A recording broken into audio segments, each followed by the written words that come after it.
Hello friends, welcome back to our channel SBMH Vlogs and Kitchen. இன்றைக்கி நம்ம பார்க்க போகிறது பிரியாணிக்கே டஃப் கொடுக்குற குஷ்கா தாங்க. அதுக்கு முன்னாடி நம்ம சேனல் இப்போ தான் ஃபஸ்ட் டைம் பார்க்குறீங்கன்னா நம்ம சேனலை சப்ஸ்கிரைப் பண்ணிக்கோங்க. அப்புறம் ஆளுங்கிற பட்டனை கிளிக் பண்ணிக்கோங்க. அப்படின்னா தான் நாங்கள் போடுற வீடியோஸ்லாம் உங்களுக்கு உடனே நோட்டிஃபிகேஷனில் வரும். நாங்கள் vlog வீடியோஸும் போடுறோம், பார்த்து நல்லா என்ஜாய் பண்ணுங்கள். இப்போ வாங்க வீடியோக்குள்ளே போகலாம். இப்போ ஃபஸ்ட்டு ஒரு குக்கர் எடுத்து ஹீட் பண்ணிவிட்டு அதில் எண்ணெய் ஊற்றிக்கிறேன் தேவையான அளவு.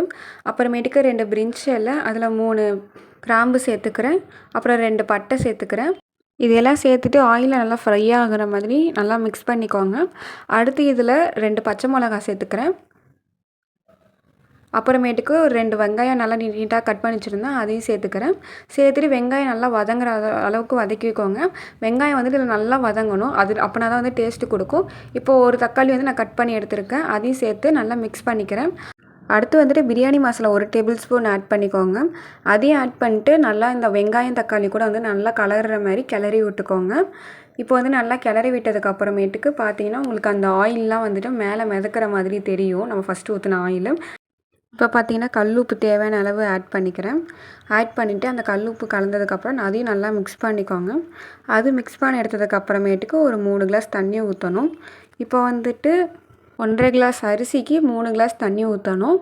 இது வந்துட்டு 4 பேர் சாப்பிட்ற அளவு. ஏன்னா நம்மளுக்கு மதிய டைமில் என்ன சமைக்கிறது, என்ன சமைச்சு சாப்பிட்றதுன்னு சொல்லிட்டு நிறையாவே கன்ஃபியூஷன்ஸ் இருக்கும். அந்த மாதிரி டைமில் இந்த டிஷ் ட்ரை பண்ணி பாருங்கள், சூப்பராக இருக்கும்.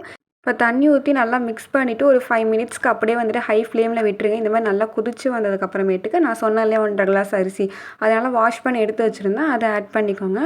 அதை ஆட் பண்ணிவிட்டு இந்த மாதிரி பொறுமையாக மிக்ஸ் பண்ணி எடுத்துக்கோங்க. நான் கரெக்டாக 1.5 கிளாஸ் அரிசிக்கு 3 கிளாஸ் தண்ணி ஊற்றணுங்க. இது வந்துட்டு மாறிச்சுன்னா அரிசி குழஞ்சி போயிடும். இது வந்துட்டு கரெக்டாக 4 பேருக்கு சாப்பிட்றதுக்கான அளவு.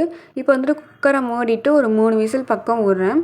இப்போ அந்த 3 விசில் விட்டுட்டு எடுத்து பார்த்தோன்னா நம்மளோட குஷ்கா சூப்பராக ரெடி ஆகிடுச்சிங்க. இது பார்த்திங்கன்னா வந்து நம்மளுக்கு அரிசி குழையவும் இல்லை, வேகாமையும் இல்லை, சூப்பராக வெந்து வந்துருக்குது. இப்போ சாப்பாட்டை பார்த்தாலே தெரியும், நல்லா உதிரியாக வந்துருக்குதுங்க, சூப்பராக வந்துருக்குது. இப்போ பார்த்திங்கன்னா நம்மளோட குஷ்கா ரெடி ஆகிடுச்சு. இது நீங்கள் வீட்டில் செஞ்சு பார்த்துட்டு எங்களுக்கு எப்படி இருக்குன்னு கமெண்ட்டில் சொல்லுங்கள். இந்த வீடியோ பிடிச்சிருந்தால் லைக் பண்ணுங்கள், ஷேர் பண்ணுங்கள், கமெண்ட் பண்ணுங்கள், மறக்காமல் சப்ஸ்கிரைப் பண்ணிவிடுங்க. நம்ம வீடியோஸ்லாம் வந்துட்டு ஃபுல்லாக பாருங்கள். தேங்க்யூ.